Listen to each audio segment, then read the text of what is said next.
말씀을 드리겠습니다. 그래서 이란 관련해 가지고 제가 지난번에 간단하게 말씀을 드렸었는데 그때 뭐라고 말씀을 드렸느냐?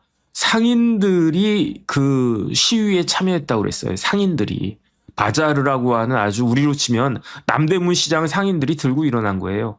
그 상인들이 뭐 진보적입니까? 뭐 개혁적입니까? 그렇지가 않다고요. 상인들은 굉장히 보수적인 사람들이잖아요. 먹고 살아야 되니까. 먹고 사는 게 제일 중요한 거니까. 그런데 그 상인들이 저렇게 적극적으로 시위에 참여했다라고 하는 거는 완전히 이란의 경제가 망가졌다는 이야기거든요. 그래가지고 제가 이제 지난번에 했던 걸 쭉 봤더니 1월 5일인가 6일인가까지는 어느 정도 이렇게 딱 그때 말씀을 드렸던 것 같고 그 이후를 간단하게 말씀을 드리면 1월 7일에 그 하메네이가 그 최고 지도자 하메네이가 유화책을 제시를 했는데 뭐냐면 1인당 바우처를 주는데 그 바우처가 얼마짜리냐? 7달러래요. 7달러. 1달러가 아니고 7달러래요. 그러니까 상인들이 열 받는 거죠. 중산층이나 이런 사람들이 열 받는 거죠. 우리가 거지냐? 막 이렇게. 그 다음에 더 중요한 건 뭐냐면 그렇게 7달러짜리 바우처를 주면서 어떻게 한다? 그 뒤로는 세금을 더 거둘 것이다. 이렇게 다 예측하는 거예요. 그러니까 7달러짜리 바우처 준다라고 야 이제 그 데모하지 말고 7달러나 받아가라 이랬다가 오히려 더 열받게 됐다는 이야기고 그러면서 그때 이제 사망자 숫자가 1월 7일부터 제대로 나오기 시작하는데 38명이 죽었다는 기사가 1월 7일부터 나오더라고요. 그 다음에 이게 그 안에 포함되는지 아니면 또 다른 건지 모르겠는데 혁명 수비대, 쉽게 말하면 군인들이죠. 군인들도 8명 죽었대요. 이런 그 기사가 1월 7일부터 딱 나오기 시작하고 그 다음에 1월 8일에는 이게 문제가 되니까 어떻게 됩니까? 하메네이가 그 이란 내에 인터넷을 다 끊어버려요. 인터넷을 끊어버리니까 왜냐하면 SNS 통해 가지고 야 여기서 모여서 여기에 군인들 별로 없다 여기서 시위하자 여기가 좋겠다 이런 식으로 통신이 되니까 하메네이가 인터넷을 딱 차단을 해버려요. 그리고 나니까 어떻게 하느냐 트럼프가 이제부터 또 트럼프 대통령 이야기하기 시작하는데 뭐라고 이야기했냐면 만약에 이란의 군대가 시위대에게 발포한다라고 하면 우리는 강하게 타격할 것이다. We are going to hit them very hard. 매우 강하게, very 하드하게 그들을 타격할 것이다. 히트할 것이다. 이러한 이야기를 트럼프가 하면서 만약에 그런 불행한 일이 있으면 하메네이와 이란 군부나 이런 데는 엄청난 대가를 치르게 될 것이다. 그 다음에 이때 레자 팔라비라고 해가지고 지난번 마지막 팔라비 국왕이라고 해야죠. 황제라고 하기 좀 그렇고 어쨌든 그 아들 1960년생입니다. 좀 이따 말씀을 드리겠는데 이 레자 팔라비가 미국에 있거든요. 미국에 있는데 뭐라고 이란 사람들한테 이야기하냐면 범국민 저항 운동을 해야 된다. 이렇게 레자 팔라비가 이야기하기 시작했고 그 다음에 저기 골레스탄주라고 이란에 이제 지방이 있겠죠. 거기서 군대가 기관총을 발사했대요. 그래가지고 상당히 많은 사람이 기관총 맞고 죽지 않았겠습니까? 이런 일도 벌어지기 시작했고 그리고 난 다음에 1월 9일이 됐어요.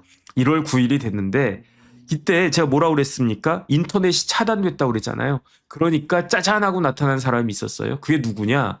일론 머스크. 일론 머스크가 어떻게 했습니까? 우크라이나도 그 인터넷 같은 게 막 전쟁 오래 하고 그러니까 완전 개판됐잖아요. 우크라이나도. 그런데 우크라이나 사람들은 인터넷을 어떻게 하느냐? 스타링크로 한다고요. 그러니까 일론 머스크가 인공위성 딱 띄웠잖아요. 우리는 예를 들어서 제 핸드폰 같은 거 저 SK텔레콤 쓰는데 SKT에서 이거 핸드폰 왔다 갔다 하는 거 어떻게 합니까? 기지국 가지고 하잖아요. 그런데 또 어떤 방식으로 할 수 있느냐? 스타링크가 일론 머스크가 개발한 스타링크가 저기 우주에 그 인공위성이 몇십 대인지 몇백 대인지 어마어마하게 많이 떠 있어가지고 그거 가지고 한다는 그러니까 앞으로 핸드폰도요. 우리나라 통신사들 어떻게 될지 모릅니다. 왜냐하면 스타링크 가지고 하면 세계 어디서나 훨씬 더 좋은 품질로 통화할 수 있는 거 아닌가? 그 다음에 데이터나 이런 것들 앞으로 뭐 자율주행하고 뭐하고 할 때 데이터량이 어마어마하게 될 텐데 그거 하는 게 결국 스타링크 아닙니까? 그 스타링크 하려고 뭘 많이 쏴야 되냐면 인공위성 많이 쏘아 올려야 되고 그 인공위성 쏘아 올리려고 일론 머스크가 뭐 합니까? 우주대 같은 거 이렇게 해가지고 재활용하잖아요.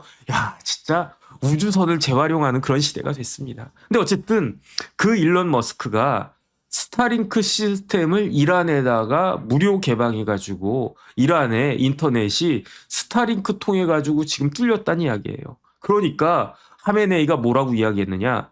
이렇게 내가 인터넷 차단을 했는데 인터넷 차단을 방해하는 외부 세력에게 물러서지 않겠다. 이게 웃긴 말이 인터넷을 차단하려고 하는 우리 인터넷을 교란시키는 외부 세력에 강하게 대처하겠다. 이렇게 이야기하는 게 이게 맞는 말 아니겠습니까? 근데 하메네이 뭐라고 이야기하냐면 내가 인터넷을 차단했는데 이걸 뚫어준단 말이야.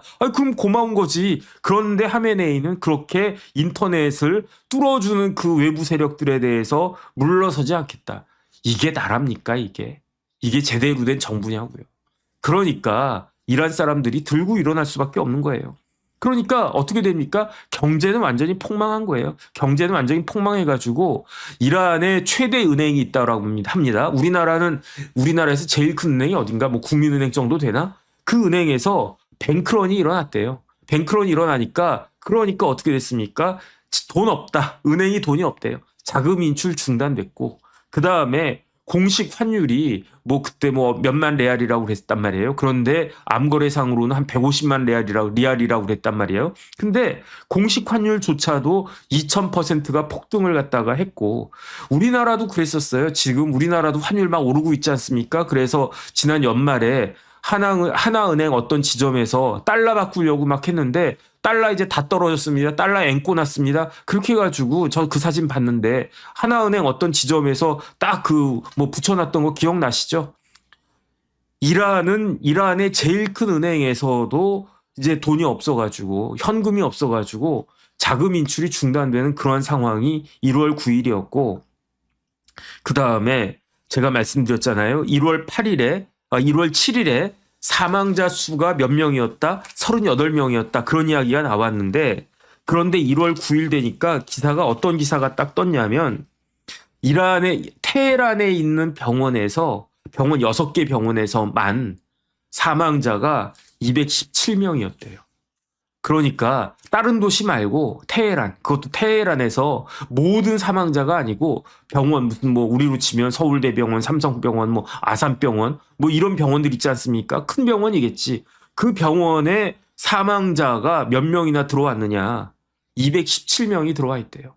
그 다음에 1월 9일부터 테헤란에 통금이 시작이 되고 1월 10일이 되니까 부상자가 얼마나 많이 쏟아 들어오는지 의료진들이 감당하기 어려울 정도였다. 그리고 난 다음에 아까 이야기한 레자 팔라비가 뭐라고 또 이야기했냐면은 나는 가능한 한 빨리 이란으로 돌아가야 되겠다. 이 이야기를 한 거예요. 이 팔라비가 언제 이란을 떴냐면은 이란 혁명이 일어난 게 1979년 2월 달이거든요. 그때 1979년 1월에 레자 팔라비의 아버지 모하메드 레자 팔라비가 그 보잉 747 타고 그 가족들 다 이끌고 이란을 떠나버려요. 나 휴가 간다라고 하면서. 그리고 난 다음에 한 열흘쯤 뒤에 호메이니가 이끄는 혁명 수비대가 들이닥쳐가지고 이란 정권을 갖다가 장악해버려요. 그러니까 이 팔라비가 이란을 떠난 거는 1979년인지 아니면은 이란 그 팔라비가 1977년에 미국 유학 가거든요. 미국 가거든요. 어쨌든 1977년인지 아니면 최대한 79년 1월 달에 미국에서 이란에 잠깐 들어왔을 수도 있으니까 어쨌든 1979년을 기준으로 해보면 47년 만에 그 이란에 47년 동안 그 팔라비는 젊었을 때 그 팔라비가 지금 60이 훨씬 넘은 그러한 상태가 됐는데도 불구하고 47년 동안 고국을 들어가지 못하다가 이번에는 내가 들어가야 되겠다. 가능한 빨리 들어가겠다. 팔라비가 이렇게 이야기를 갖다가 하고 그리고 나니까 그 이란 정부 당국은 어떻게 됐느냐 인터넷 끊었다라고 했는데 심지어 이제 전기 공급도 차단했어요. 테헤란에서. 그게 언제냐? 1월 10일이고 그 다음에 이런 일 벌어지면 어떻게 합니까? 감옥에서 폭동이 일어나요. 그러니까 케르만샤라고 하는 그러한 지역에서 감옥에 폭동이 일어나고 그 다음에 인터넷도 안 돼. 전화도 안 돼. 그럼 어떻게 되겠습니까? 그러면 뭐 비행기 예약이 되겠습니까? 뭐 쿠팡이 그 쿠팡이 로켓 배송 되겠습니까? 배민이 뭐 이렇게 배달 올 수 있겠습니까? 다 안 된다는 이야기예요. 공항에 그 와가지고 수기로 막 완전히 뭐 다 마비가 된 거지. 그러니까 이 정도 되니까 미국하고 이스라엘이 이제 드디어 슬슬 이제 몸을 푸는 거예요. 마크 루비오 그 미국의 국무장관이 네타냐후 그 이스라엘 총리하고 전화 통화한 게 1월 10일이다. 그리고 난 다음에 1월 11일이 됐습니다. 1월 11일은 언제냐면 어저께예요. 오늘이 1월 12일 맞죠? 어저께 트럼프가 뭐라고 이야기하냐면 그 이란 정권이 학살을 멈추지 않는다면 미국은 도울 준비가 되어 있다. 이렇게 이야기하고 그 다음에 시위대의 그 구호가 완전히 바뀌었어요. 어떻게 바뀌었냐면 경제 회복, 뭐 경제 살려라 뭐 이런 시위 구호를 더 이상 이야기하지 않고 정권 타도. 정권 타도라고 하는 건 뭐냐면 이슬람 정권 자체를 무너뜨리겠다는 거예요. 하메네이를 실각시킨다는 게 아니라 아예 아우 지긋지긋하다. 이슬람 정권, 이 정교 일치, 통일교가 추구하는 정교 일치가 지금 이란에서는 일어나고 있는 건데 이거는 도저히 안 되겠다. 정권 타도. 그러면서 알리 하메네이에게 죽음을 이렇게 이야기하는데 이게 뭐 이렇게 번역을 그렇게 한 거지. 쉽게 말하면 쉽게 이야기하면 시위대가 뭐라고 이야기하냐면 하메네이 죽어라 이러는 거예요. 지금 이 노인네 지금 80대 86인가 나이도 잔뜩 처먹은 이 노인네 죽어라 하메네이 죽어라 이렇게 저주를 갖다가 퍼붓는 거고 그 다음에 여기서 중요한 게 뭐냐면 팔라비는 돌아오라 이렇게 돼 있는 거예요. 쉽게 말하면 정교일치 이슬람 정권은 그런 종교 정권은 물러가고 차라리 팔라비라도 돌아와라 이렇게 이야기하는데 이게 어떤 의미가 있는 건지 제가 좀 이따 말씀을 드리겠습니다. 그 다음에 그 기사에 따르면은 트럼프가 뭐라고 그랬습니까? 이란 정권이 학살을 멈추지 않으면 미국은 도울 것이다. 준비 다 돼 있다. 이렇게 이야기했는데 트럼프가 왜 이렇게 이야기를 하냐면 1월 9일하고 10일, 11일 기준으로 어제 기준으로 그 11일 기준으로 어제 그제 11일 기준으로 해서 어제는 10일이잖아요. 그저께는 9일이잖아요. 이 이틀 동안 9일, 10일 이틀 동안 몇 명이 사망했느냐? 2,000명이 사망했대요. 2,000명이. 물론 정확한 통계는 아닐 겁니다. 왜냐하면 인터넷도 안 되고 전화도 안 되고 전기도 끊기고 그냥 개판이니까 정확하게 숫자가 캘큘레이션은 안 될 텐데 그래도 나오는 게 뭐냐면 최소 2,000명 이상이 이틀 동안에 사망한 것 같다. 이런 기사가 나오는 거고 그러니까 트럼프는 우리보다 훨씬 더 정확한 정보 갖고 있지 않겠습니까? 학살을 멈추지 않는다면 미국이 개입할 것이다. 이 이야기를 하는 거예요. 그러니까 그 이란의 국회의장은 뭐라고 하느냐. 또 이란 사람들 좀 뻥이 심한 것 같아요. 미국이 공격해? 그럼 우리도 보복할 거야. 라고 누가 이야기했느냐. 하메네이가 이야기한 게 아니고 이란의 국회의장이 말로는 이렇게 떠드는데 뒤로는 어떻게 했느냐. 자기 가족들 프랑스에 장기 거주할 수 있게끔 비자 신청했대요. 이란의 국회의장이라고 하는 사람이 뭐라고 이야기했냐면 지금 만약에 미국이 우리 공격하면 우리가 보복할 거야. 우리가 미국도 보복하고 이스라엘도 보복할 거야. 이렇게 뻥을 잔뜩 쳐놓고 실질적으로는 어떻게 했느냐. 자기 가족들 프랑스로 도피시키려고 장기 거류 비자까지 프랑스에다가 신청했대요. 이게 지금 현실입니다.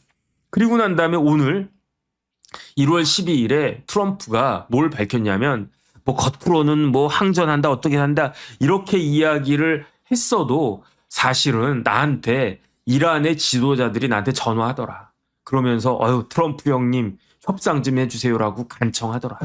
그러니까 완전히 트럼프가 거짓말하거나 아니면은 그 이란의 지도자들이 전화를 했거나 둘 중에 하나 아니었겠습니까? 전자이겠습니까? 후자이겠습니까? 그러니까 이 와중에 팔라비가 전국적인 봉기를 선언한 거예요. 그러니까 만국의 그 이란의 뭐 전 국민들이요 일어나라 이렇게 팔라비가 미국에서 이렇게 쭉 이야기를 하는데, 그렇다라고 하면 이 레자 팔라비라고 한 사람은 어떤 사람이냐?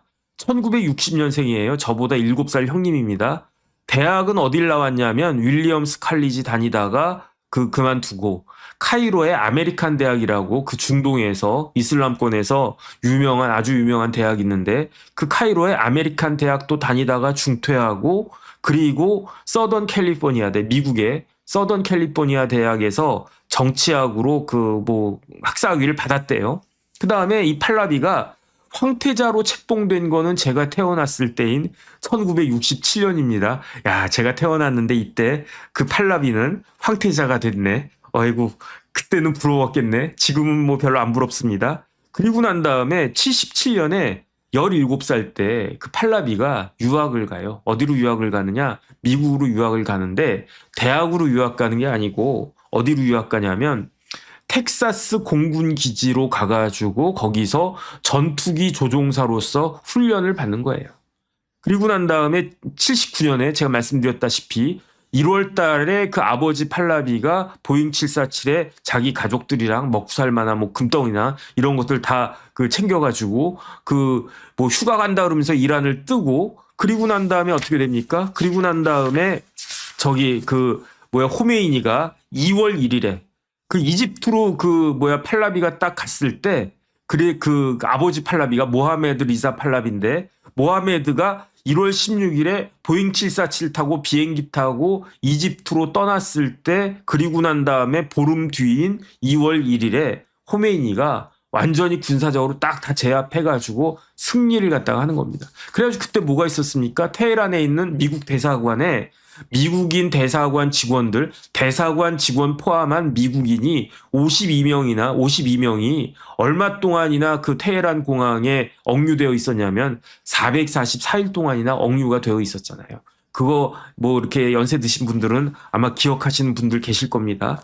어쨌든 그 레자 팔라비가 자기가 태어난 지 7년 만에 7살 때 황태자로 책봉이 되고 17살에 미국 유학 가고 뭐 이때까지는 다 좋았는데, 그런데 불과 그리고 난 다음에 뭐 한 1년 얼마 만에 그 이란에서 그야말로 혁명, 그야말로 쿠데타? 어쨌든 혁명이라고 하겠습니다. 벌어져가지고 그 고향도 가보지 못하는 그러한 상황에 딱 처했는데, 어쨌든 그 상황으로 지금까지 쭉 있는 겁니다. 그러면서 뭐 이란의 해외 망명 정부 같은 거 세워가지고 무슨 단체 같은 거 세워가지고 그 왕정을 복구하기 위해서, 그러면은 79년에 떠났으니까 19살에 떠났네. 19살에 떠나가지고요 47년 동안이나 우리 왕조를 갖다가 복구를 해야 돼. 이러면서 47년을 보낸 거예요.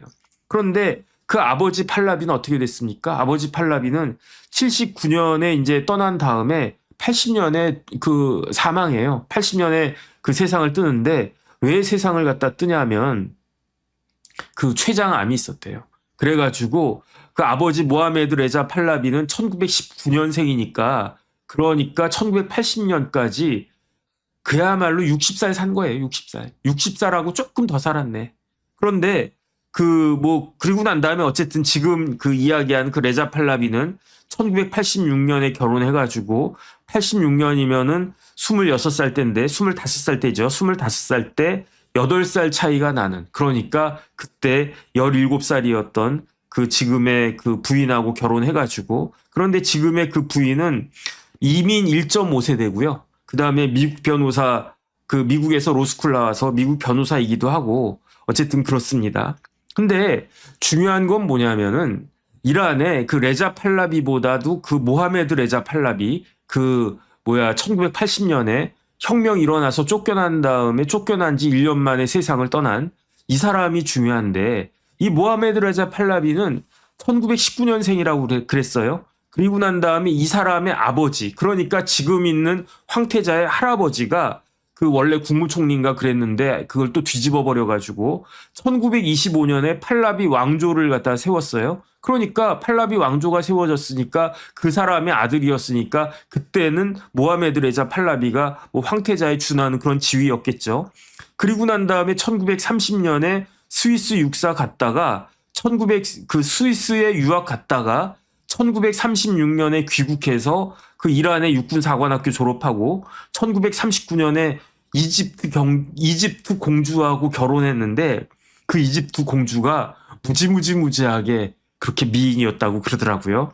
그러다가 이제 아버지가 그 줄 잘못 써가지고 1941년에 2차 세계대전 막 일어나고 그랬을 때 줄 잘못 써가지고 영국에 의해 가지고 쫓겨나고 아버지가 쫓겨나니까 모하메드 레자 팔라비가 국왕이 된 게 1941년이었거든요. 그러니까 모하메드 레자 팔라비는 1949년부터 1979년까지 거의 한 28년 정도 국왕 역할을 갖다가 했었는데 근데 사실은 모하메드 레자 팔라비가 정치를 처음에는 잘했대요. 그래가지고 1960년대에 뭐가 있었냐면 이른바 백색혁명이 있었대요. 이란에서 백색혁명이 있었는데 그때 국왕이었던 모하메드 레자 팔라비가 뭐라고 이야기했느냐. 40대 초반에 모하메드 레자 팔라비가 백색혁명을 주창하면서 우리는 일본을 배워야 된다. 일본이 패망한 다음에 그다음에 우리나라 6.25 통해 가지고 다시 이제 힘을 얻어 가지고 60년대 70년대 어마어마하게 잘 나가지 않았습니까? 그거를 이란이 본 거예요. 그 팔라비가 본 거예요. 그래서 우리도 일본 따라가야 되겠다. 일본의 경제 성장 주목해야 되겠다. 일본을 따라간다라고 하는 건 무엇을 의미하는가? 다른 거 없어요. 일본을 따라한다는 건요.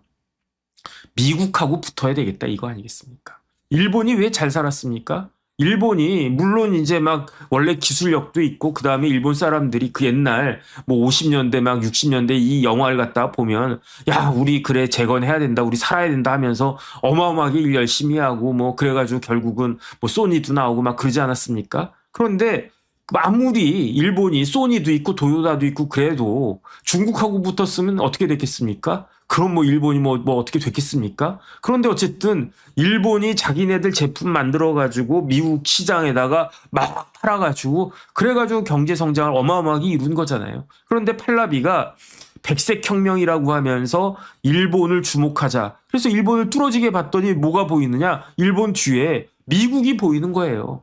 그래가지고 이란이 팔라비였을 때 호메이니 정권 이전에는 미국의 굉장히 중요한 동맹국이었어요. 이란이. 왜냐하면 미국 입장에서는 중동도 우리야 미국이 맨날 우리만 보는 줄 알죠? 그렇지가 않지 않습니까? 미국은 결국은 미국을 움직이는 사람들은 어떤 사람들이냐? 유태인이잖아요. 유태인들은 뭘 생각합니까? 이스라엘 생각하잖아요. 이스라엘이 어디 있습니까? 중동에 있잖아요. 그러니까 미국의 제1 관심사는 동아시아도 중요하죠. 유럽도 중요하죠. 그다음 왜 동아시아 왜 중요합니까? 동아시아 중요한 건 자꾸 늘어나는 거예요. 왜? 중국 때문에. 유럽도 중요하죠. 유럽은 원래 우리 아버지 고향이 영국이니까 와스프가 다 영국에서 온 사람들이잖아요. 그런데 마찬가지로 중동도 중요하단 말이죠. 이스라엘이니까. 미국의 경제를 좌지우지한 사람들은 유태인들이니까. 그러니까 그러면은 중동에 우리 파트너 하나 구해야 되겠는데 지금 미국하고 제일 가까운 나라 어디입니까? 사우디아라비아잖아요. 그런데 옛날에는 미국의 주요 동맹국이 이란이었다는 거예요. 이란. 그래가지고 그 당시에 최신의 전투기가 F-14였는데 F-14였는데 이 F-14를 다른 나라 안 줬어요. 그런데 미국이 이란은 줬어요. 왜 이란은 줬습니까? 우리 이스라엘이랑 잘 지내라고. 우리 미국이랑 잘 지내고 우리가 이러이러한 것 좀 하라고 하면 말 잘 들으라고. 그리고 난 다음에 그러니까 어떻게 됐겠습니까? 이스라엘하고도 관계가 팔라비 때는 되게 좋았어요. 그러면 좋아 미국하고도 좋고 일본하고도 좋고 이스라엘하고 좋고 다 좋지. 그러면 우리나라랑은 어땠습니까? 우리나라랑도 팔라비 때는 관계가 좋았어요. 그래가지고 왜 관계가 좋았냐면 우리나라도 미국의 주요 동맹국이니까. 그래가지고 한국하고 이란이 수교를 맺은 거는 언제냐면 1962년이었어요. 그때 대통령은 누구였느냐? 박정희 대통령이었어요. 이승만 대통령은 그 뭐 이렇게 이란하고 이렇게 관계 개선하고 그런 거에 큰 관심은 없었던 것 같은데 어쨌든 박정희 대통령은 뭐 5.16 일어나고 그 다음해인 1962년에 이란하고 수교를 딱 하고 그리고 난 다음에 저기 강남 한복판 가면 무슨 도로가 있습니까? 테헤란로가 있잖아요. 테헤란로. 테헤란로가 왜 있습니까? 그 테헤란에는 서울로가 있고요. 서울로드가 있고 서울에는 테헤란 로드가 있는 거예요. 테헤란로가 언제 만들어졌는지 아세요? 테헤란로가 1971년에 만들어졌는데 그때는 그냥 길만 뻥 뚫리고 아무것도 없었어요. 그래가지고 그때 그 제가 아는 변호사가 있는데 미국 변호사거든요. 그 변호사 아버지가 그 뭐 퇴직했는데 대기업에서 그 고위 임원으로 퇴직을 딱 하셨는데 그런데 퇴직금을 두둑하게 받았대요. 그러니까 뭐 어떤 예컨대 정 사장 그 정 부사장 그 뭐 퇴직금 많이 받았다는 소문이 쫙 났대. 그래가지고 뭐 저라고 치고 저한테 어떤 부동산 업자가 딱 찾아왔대요. 그러면서 어이 부사장님 퇴직금 좀 받으셨다면서요. 그 퇴직금 가지고 저기 땅 하나 좀 사시죠. 그래가지고 어느 땅인데요. 아 저기 저 강남에 뭐 도로 있는데 이 이름이 희한해요. 무슨 이름인데요? 테헤란로래. 아 이름이 테헤란이 뭐야? 아이 구려. 아 그래도 한번 가보세요. 딱 갔더니 땅이 아니나 다를까 그 땅이 테헤란로에 지금 테헤란로 삼성역 있잖아요. 삼성역 그 바로 앞에 땅이 있었는데 그 땅이 그 네모지게 왜냐하면 새로 이렇게 땅 만들었으니까 새로 그 도시를 조성했으니까 뭐 땅을 갖다가 뭐 직사각형으로 네모나게 몇백 평 땅 나왔는데 그 부동산 업자가 아유 그 뭐야 사장님 이 땅 사주시면은 좋을 겁니다. 일단은 그 퇴직금 가진 거 한 절반 정도 헐어가지고 이 땅 사시라고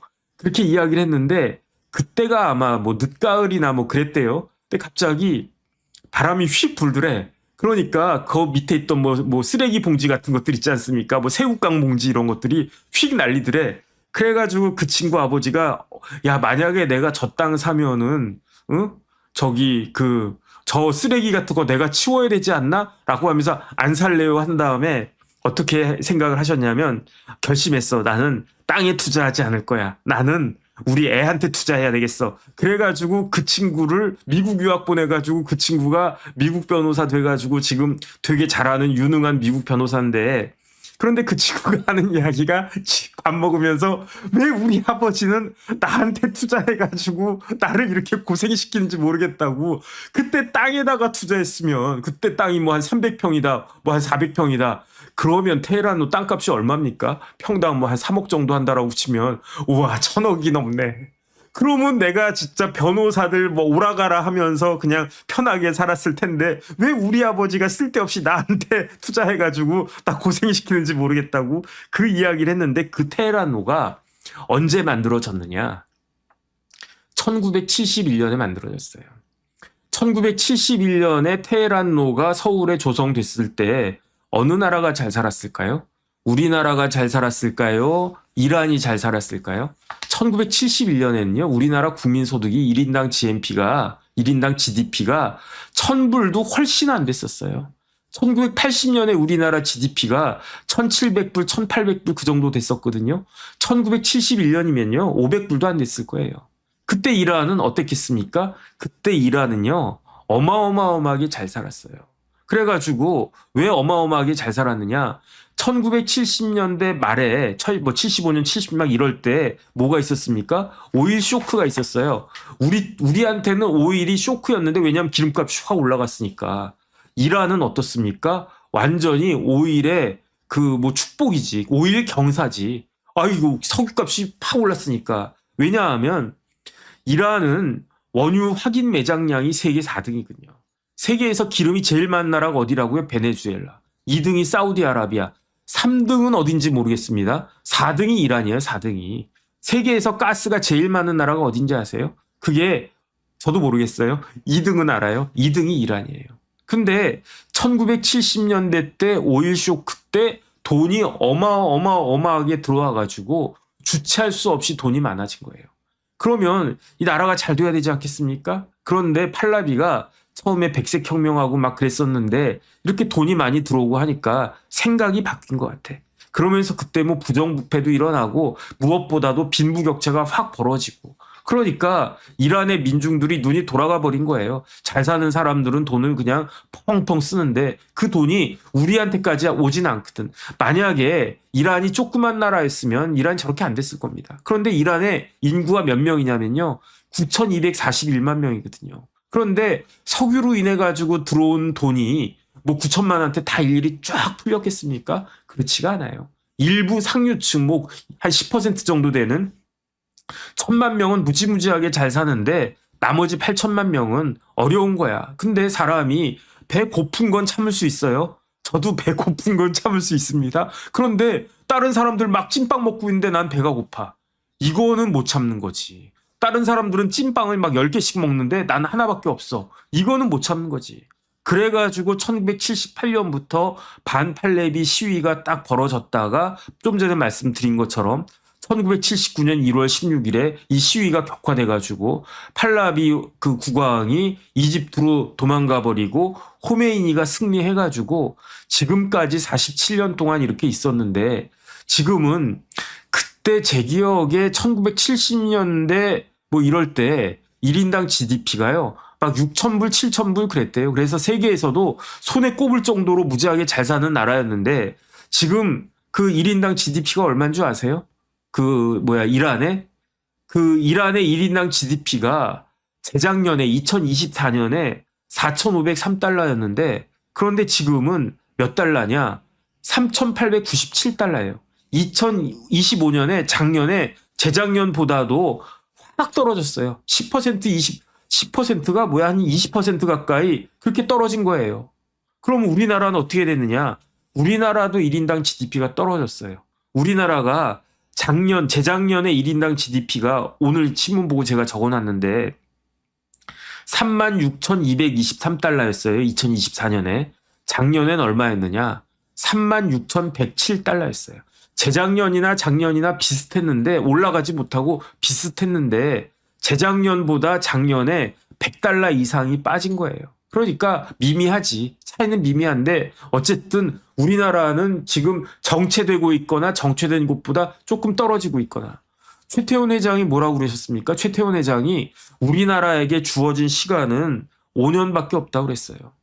우리나라가 어떻게 될까? 지금 이렇게 성장한 거는 삼성전자, SK 하이닉스 이 두 회사가 바짝 그렇게 받들고 그 다음에 이제 현대자동차나 좀 이렇게 받쳐주고 했기 때문에 이런 거지. 만약에 반도체가 이렇게 그 다음에 HDM HBM 이런 것들이 만약에 이제 새로운 경쟁자 나오고 그러면 우리나라 어떻게 되겠습니까? 그런데 대만을 갖다가 보니까요. 대만은 2024년에 1인당 GDP가 34,238달러였어요. 2024년은 대만이 우리나라보다 2,000달러가 적었어요. 그런데 대만은 작년에 1인당 GDP가 얼마냐면 38,748달러예요. 그러니까 재작년보다 작년에 그 1인당 GDP가 4,000달러 이상이 확 뛴 거예요. 우리나라는 똑같다고 그러지 않았습니까? 대만은 4,000불 이상 확 뛴 거예요. 대만의 작년 경제 성장률이 7.37%였대요. 올해 2026년에 대만의 예상 1인당 GDP는 49,921달러래요. 그런데 더 올라갈 수도 있어요. 우리나라는 얼마쯤 되겠습니까? 우리나라는 한 37,000불 될까? 그러니까 작년에 우리나라하고 대만하고 추월됐고 그 격차는 훨씬 더 커질 것이다. 그러니까 지금 이란 말씀드리다가 제가 이런 말씀을 드리는 건데 이란은 70년대 이렇게 잘 살다가 지금 70년대 절반밖에 안 되는 거예요, 나라가. 그런데 올해는 어떻겠습니까? 올해는 진짜로 베네수엘라 같이 1인당 GDP가 1,000불, 2,000불 이렇게까지 떨어질 수도 있어요. 그 다음에 그 이란은 그야말로 이란의 리알화는 종이 쪽지가 된 거 아니었겠습니까? 그래서 제가 딱 드는 생각이 이란도 그렇고 베네수엘라도 그렇고 석유가 펑펑 나고 석유값이 오르고 그건 뭡니까? 꽁돈이잖아요. 로또 당첨된 거랑 똑같은 거예요. 그러면 그게 자기 돈입니까? 매니지할 수 없는 돈은요. 자기 돈이 아니에요. 그러니까 우리나라도 마찬가지예요. 지금 우리나라도 반도체가 극호황이기 때문에 막 그런데 정신 똑바로 차려야 됩니다. 우리나라라고 뭐 이렇게 망가지지 말라고 하는 그런 보장이 있겠습니까?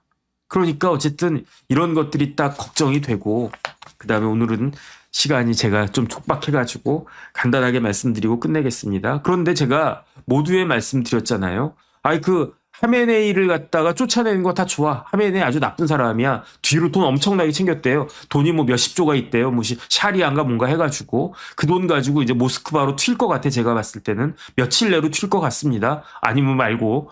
그런데 하메네이를 쫓아내는 건 다 좋은데 왜 팔랍이냐는 거죠. 그 이야기는 뭐냐면 아니 그러면 이란 사람들은 야 2026년 대명천지에 왕정으로 복구하겠다는 건가? 그 이야기는 뭐냐면요. 이란은 지금 하메네이의 그 이슬람 정권을 대체할 만한 야당이 없다는 거예요. 야당이.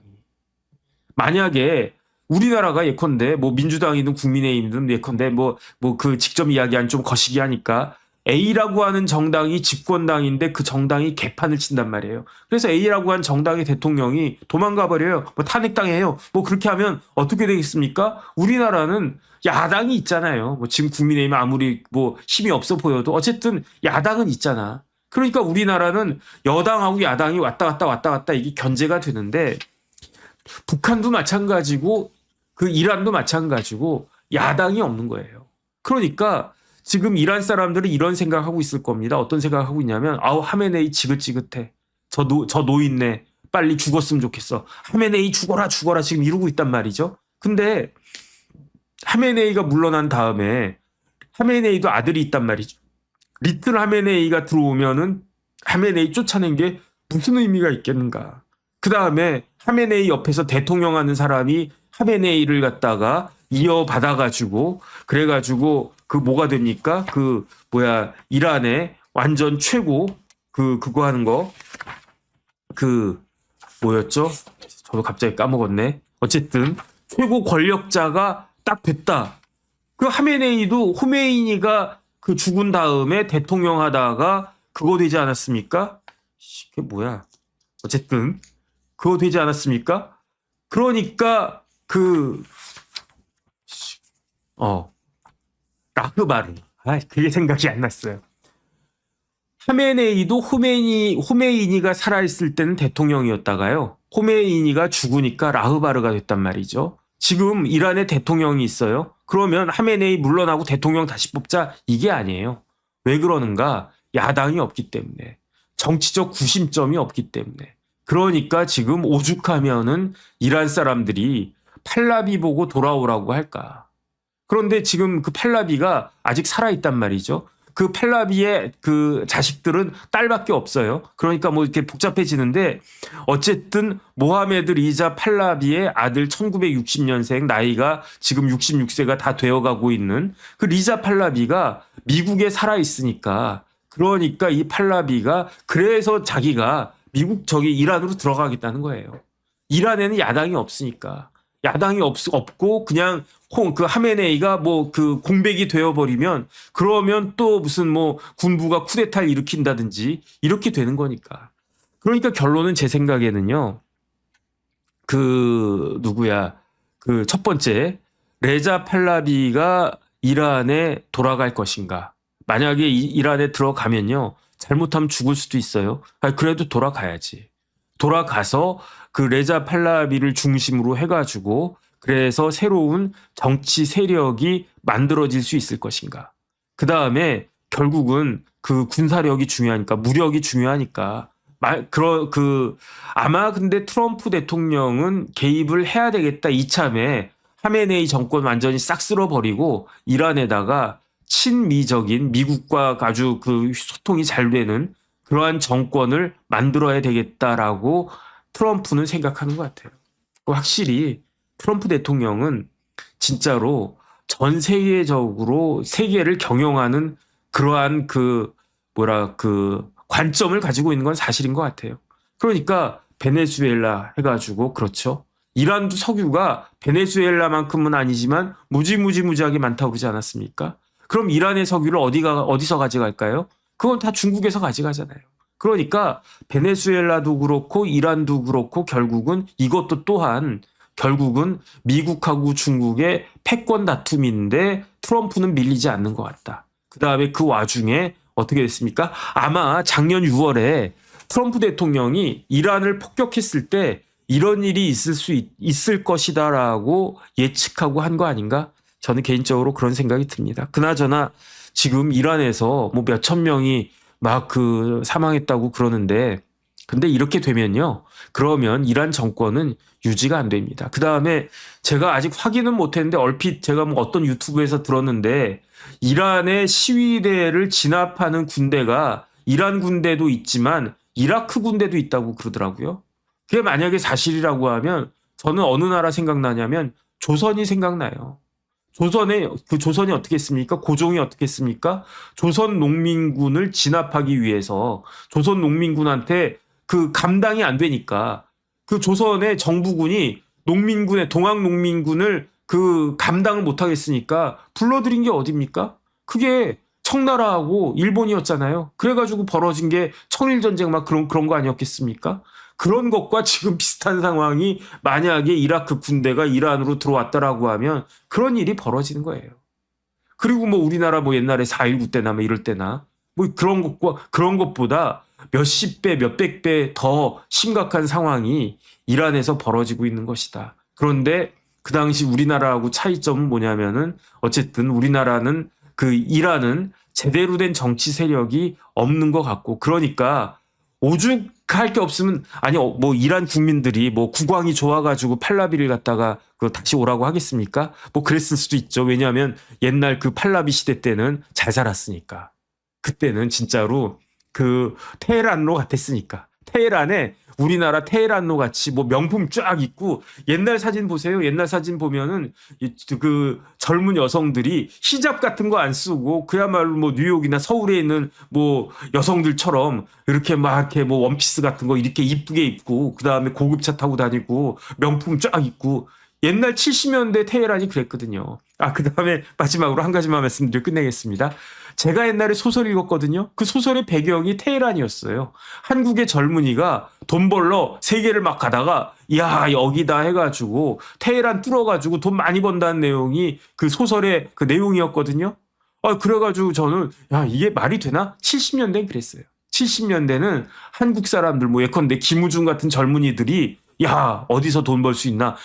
이란 가면 석유가 펑펑 나고 여기 돈이 그냥 막 넘쳐나는구나. 여기에다가 뭐라도 팔아야 되겠다. 뭐 옷도 팔고 뭐 기계도 팔고.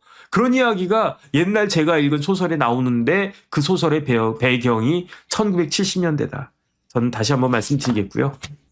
어쨌든 첫 번째 제가 개인적으로 바람은 뭐 바라든 말든, 첫 번째 하메네이는 빨리 실각해가지고 그냥 이란을 떠나라. 제 개인적인 바람이고요.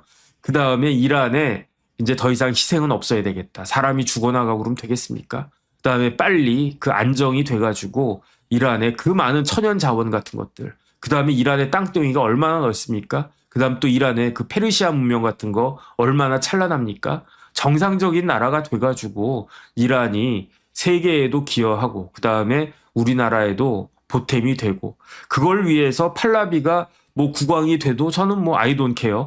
팔라비가 뭐 국왕이 된다고 해도 뭐 그냥 뭐 그렇게 뭐 전제 군주가 되겠습니까? 뭐 영국이나 다른 나라 같이 입헌 군주제가 되든지 뭐 그렇게 해야 되겠지. 그렇게 해서 빨리 안정이 돼서, 그 다음에 제가 바라는 건요, 뭐가 있냐면, 제가 뭐 이렇게 많이 돌아다녀 보지도 못했지만 이란 여행 한번 갔으면 좋겠네. 그런 생각 듭니다. 왜냐하면 제가 옛날에 읽었던 소설 쭉 보니까 그 소설에서 그 젊은이가 테헤란 갔다가 그 다음에 여기 뭐 이렇게 유명한 페르시아 유적지 있다 해가지고 또 거기까지 가서 우와 이 확실히 이란은 스케일이 크구나 뭐 그랬다고 하는 뭐 내용들이 쭉 나오거든요. 그래서 나도 그런데 한번 더 늙기 전에 구경 갈 수 있었으면 좋겠다. 어쨌든 그런 생각 듭니다. 그래서 빨리 이란이 제대로 이제 정상화되고, 그 다음에 안정되고, 그 다음에 제대로 된 정상 국가로 돌아갈 수 있었으면 좋겠다. 이런 생각이 듭니다.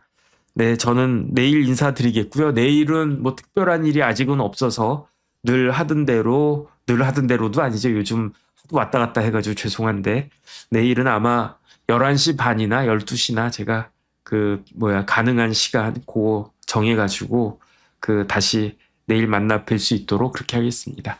네, 오늘도 잘 들어주셔서 감사드립니다. 네, 고맙습니다.